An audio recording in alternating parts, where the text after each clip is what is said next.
너랑 싸우다 보면 나는 자살하고 싶어져.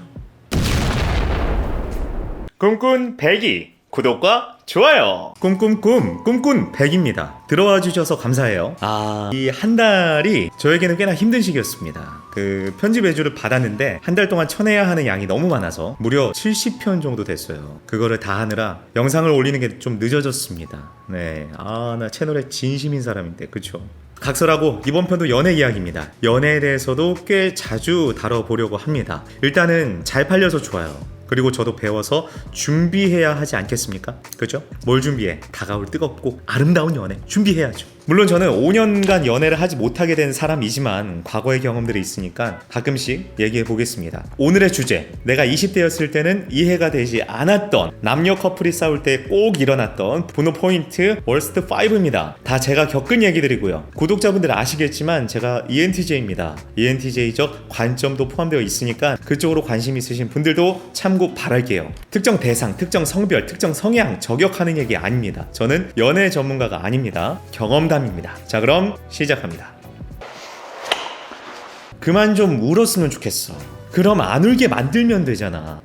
첫 번째 워스트입니다. 저는 주로 그만 좀 울었으면 좋겠어를 말하는 입장이었습니다. 이게 왜 싫었냐면요, 계속해서 우는 건 문제 해결에 도움되지 않기 때문입니다. 여기서 포인트는 뭐냐면요, 계속해서예요. 계속이란 10분이 넘어가는 상당히 긴 시간을 잡아먹는 정도로 얘기합니다. 그래요, 사람이 울 수 있죠. 저도 울음 꽤 많아요. 자주 울었어요. 저도. 사람이 로봇이냐, 어떻게 울음을 그렇게 기계적으로 멈출 수가 있냐. 근데 진짜 솔직하게 말할게요, 멈출 수 없는 울음은 애나 다를 바가 없다. 내 감정을 받아달라고 떼쓰는 걸로 밖에 이해되지 않습니다. 더군다나 위 대화에서 상대는 안 울게 만들면 되잖아 라고 얘기합니다. 매 순간 매 상황마다 모든 걸 내 탓으로 돌리는 게 싫었고 그것 때문에 지쳐갔어요. 저는 연애가 인간관계라는 큰 범주 안에 하위 개념으로 포함이 된다 생각하거든요. 그럼 결국 상대가 싫어하는 것을 안 하거나 해야만 하는 상황이 온다면 잘 이해시키는 게 상대를 존중하는 거잖아요. 저는 제가 이런 태도를 보이면 상대도 그에 걸맞는 건강한 반응을 해줘야 한다고 생각을 하는데요. 저런 식의 떼쓰기는 바람직해 보이지 않았다 이거죠. 당시에는 그럼 어떻게 제가 반응했냐, 저 말에 미안, 내가 더 잘할게 라고 말을 했고 사랑은 점점 더 식어갔다 이랬습니다. 그리고 그 시절에 저는 조금 더 이기적이고 천방지축이었을 거예요. 그래서 상대를 잘 배려하지 않고 제 멋대로 많이 행동했을 겁니다. 지금보다 더. 미안하다 말하는 것도 지쳐. 안 미안하게 행동하면 돼.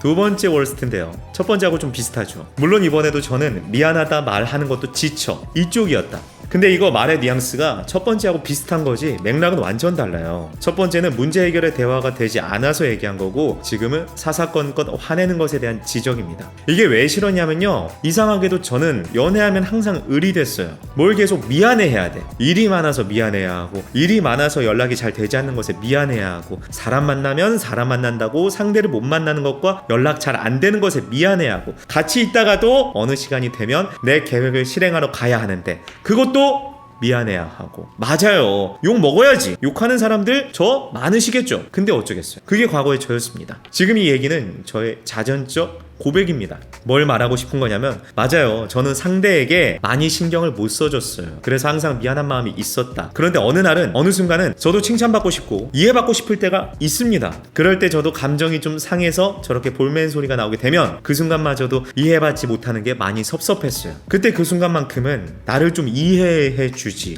자, 첫 번째와 어떤 맥락이 다른 건지 아시겠죠? 당시에는 그럼 제가 어떻게 반응을 했냐면요, 알았어 이랬습니다. 어떤 뉘앙스인지 아시겠나요? 체념, 관계 끊어내기, 그런 느낌이 담긴 대답이었다. 그때 저는 싸우는 게 싫어서 제 마음도 솔직하게 표현하지 못했던, 그렇게 제 감정을 안 보이고 회피하고 끊어내기에 바빴던 그런 20대이기도 했습니다. 우리 대화 좀 하자. 이게 내 모습인 걸 어떡해. 자, 드디어 왔다. 세 번째 월스트. 이거 제가 진짜 할 말 많았다. 이거 저 발작 버튼이었거든요. 어디서 이걸 봤어요.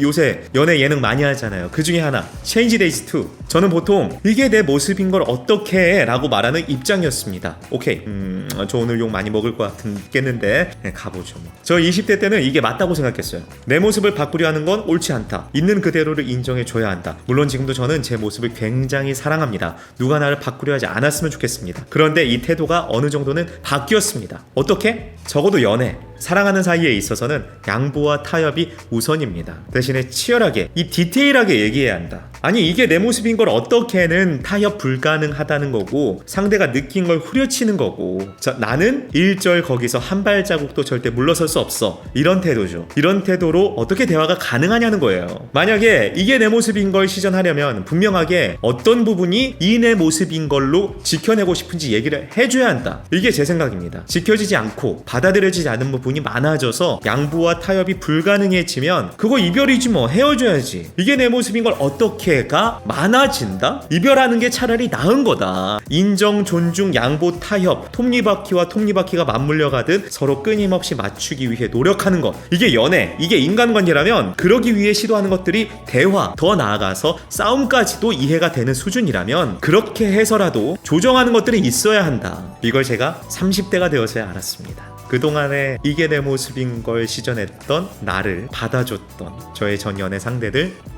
죄송했다. 우리 왜 계속 싸우는 걸까? 네가 마음이 식어서 그래.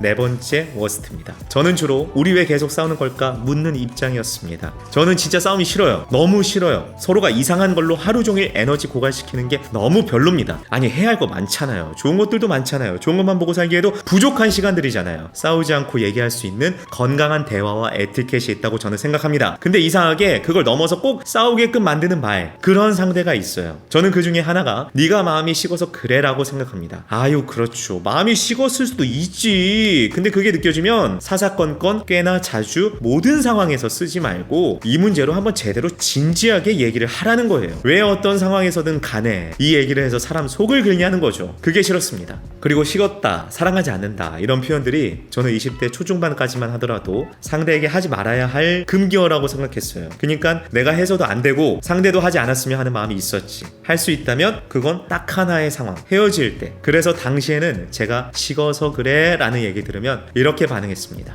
그 말만큼은 하지 마. 너랑 싸우다 보면 나는 자살하고 싶어져.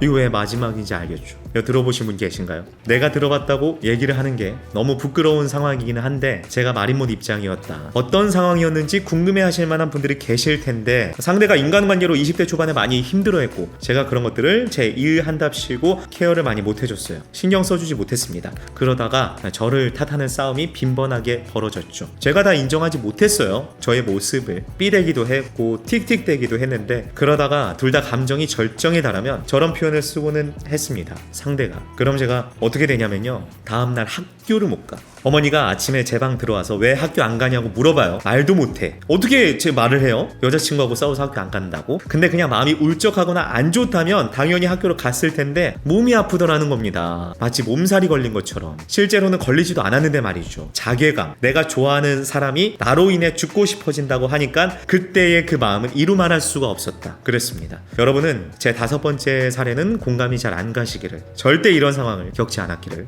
바랍니다.